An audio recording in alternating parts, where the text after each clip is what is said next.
ओम श्री परमात्मने नमः। गीता के विषय में भगवान का कथन है कि जो पुरुष मुझ में परम प्रेम करके इस परम रहस्य युक्त गीता शास्त्र को मेरे भक्तों में कहेगा वह मुझको ही प्राप्त होगा, इसमें कोई संदेह नहीं है।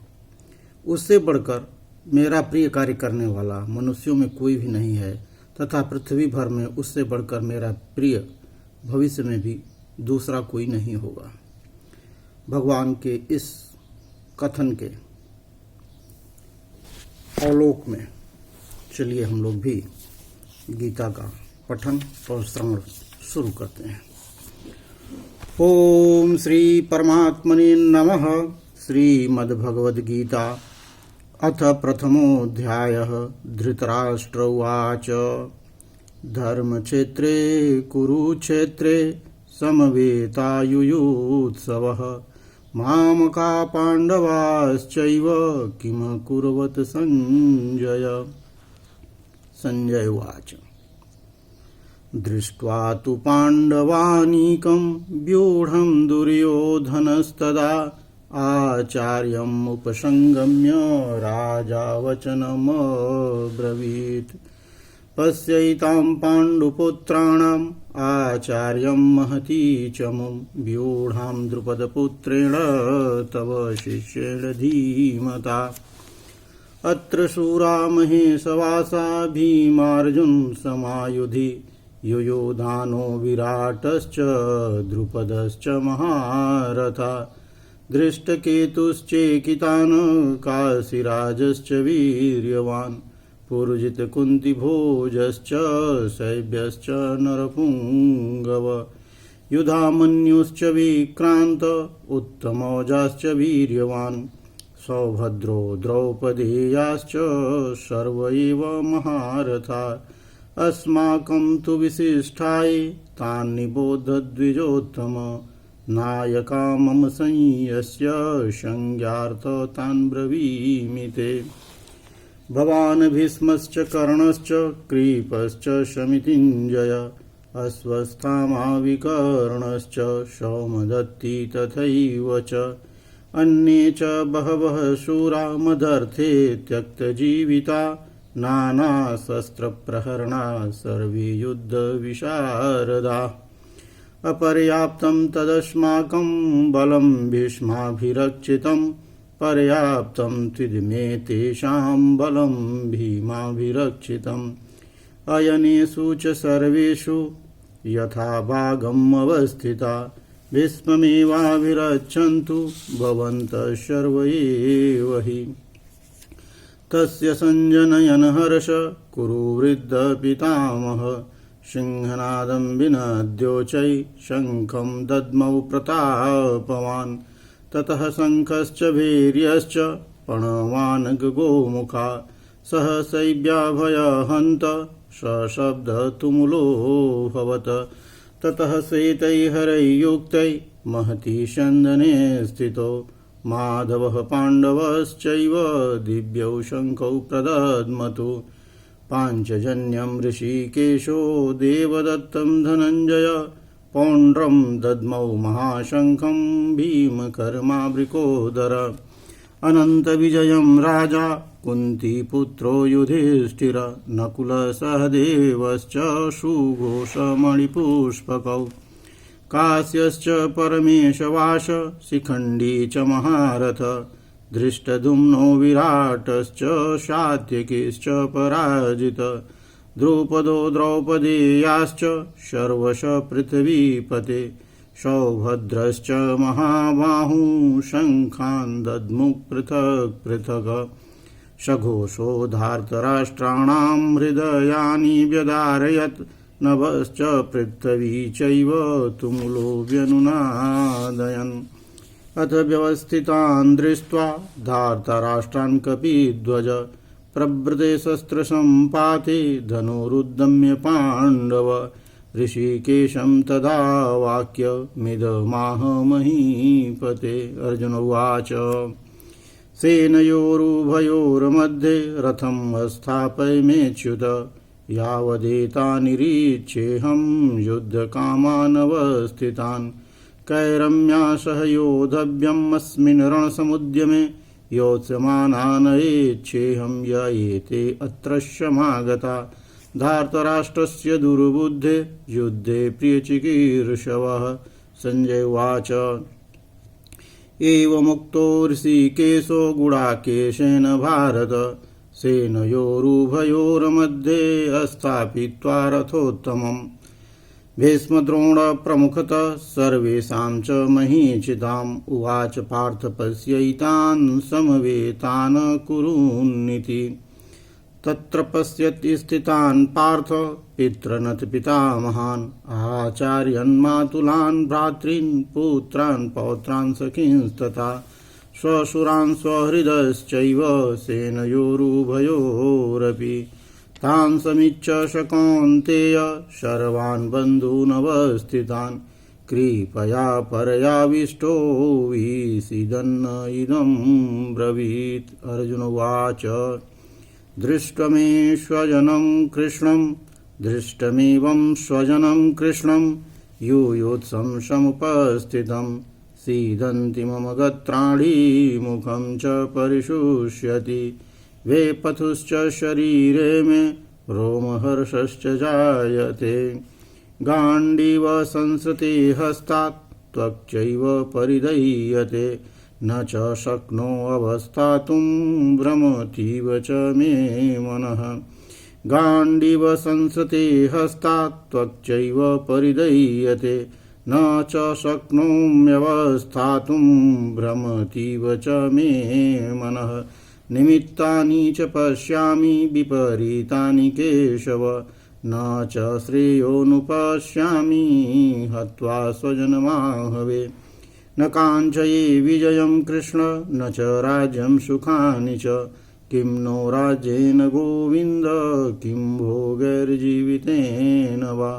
येषामर्थे काञ्चितं नो राज्यं भोगा सुखानि च त इमेव स्थिता युद्धे प्राणस्त्यक्त्वा धनानि च आचार्याः पितरः पुत्रस्तथैव च पितामहः मातुलः श्वशुरा पौत्रा श्याला सम्बन्धिनस्तथा एतान् हन्तुमिच्छामि घ्नतोऽपि मधुसूदन अपि त्रैलोक्यराज्यस्य हेतो किं नु मही कृते निहत्य धार्तराष्ट्रान् का प्रीतिः सज्जनार्दन पापमेवाश्रयेदस्मान् हत्वैतानाततायिनः तस्मान्नार्यं वयं हन्तुं धर्तराष्ट्रान् स्वबान्धवान् स्वजनं हि कथं हत्वा सुखिनः श्याम माधव यत्पते न पश्यन्ति लोभोपहत चेतस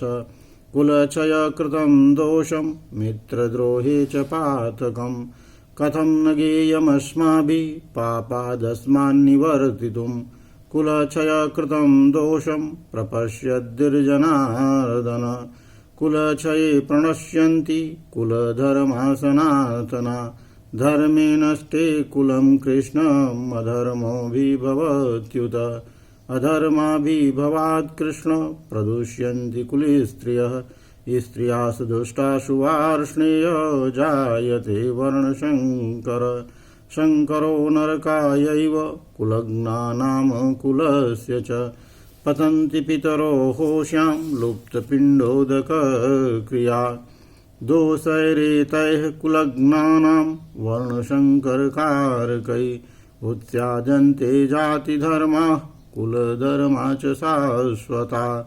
उत्तषन्नकुलधर्माणां मनुष्याणां जनार्दन नरके नियतं वासो भवतीत्यनुशुश्रुम अहो बत महत्पापं कर्तुं व्यवसिता वयं यद राज्यसुखलोभेन हन्तुं स्वजनमुद्यताः यदि मामप्रतीकारमशस्त्रं शस्त्रपाणय धार्तराष्ट्रारणे हन्युस्तन्मे चेमोत्तरं भवेत्। संजय उवाच एवमुक्त्वा अर्जुन शङ्के रथोपस्य उपाविशत विसृजस्य ससरं चापं शोकसंविघ्नमानसः ओम तत्सदिति श्रीमद्भगवद्गीतासु उपनिषत्सु ब्रह्मविद्यायां योगशास्त्रे श्रीकृष्ण अर्जुन संवादे अर्जुन विषाद योगो नाम प्रथमोऽध्याय। अब हिंदी में सुनिए।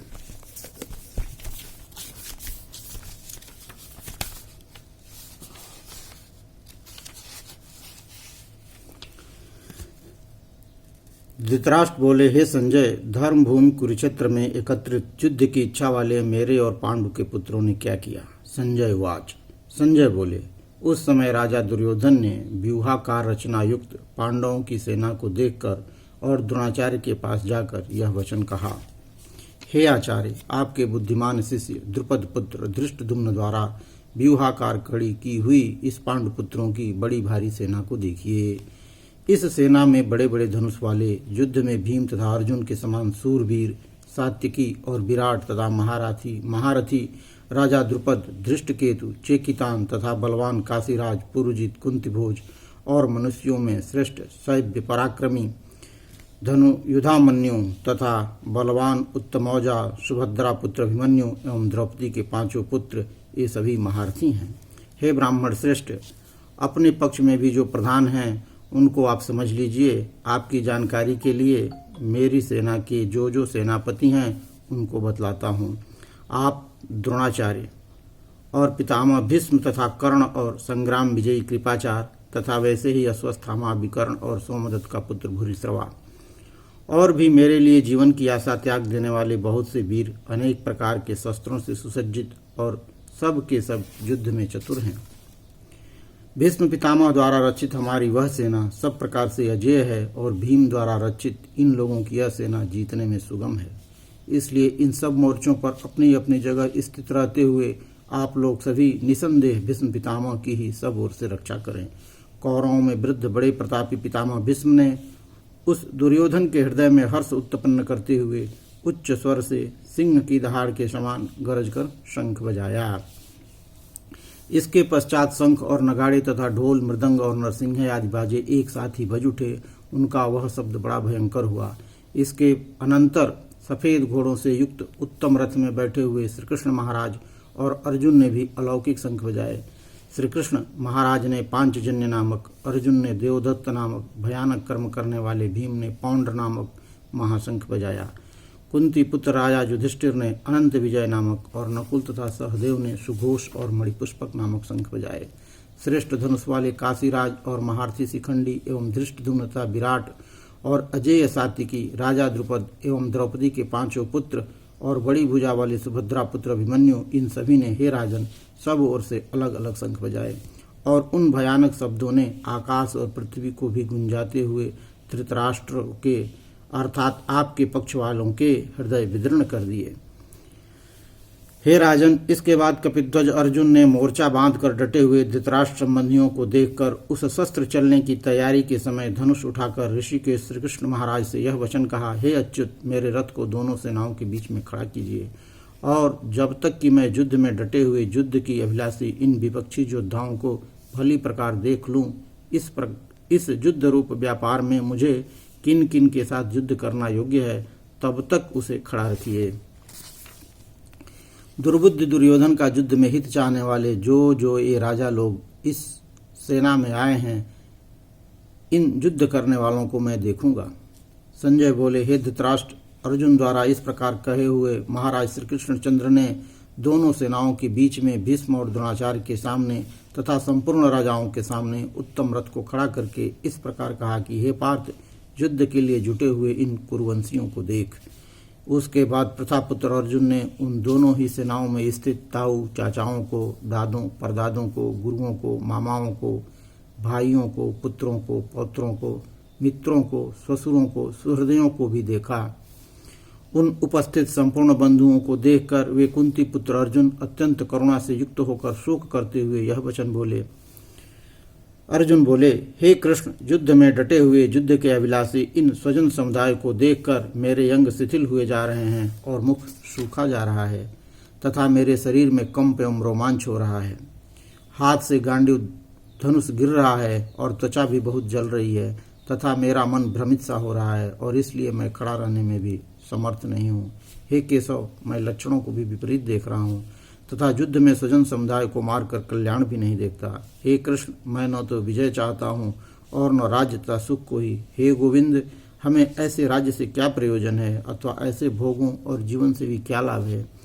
हम जिनके लिए राज्य भोग और सुख आदि अभिष्ट है वे ही सब के सब और जीवन की आशा को त्याग कर युद्ध में खड़े हैं।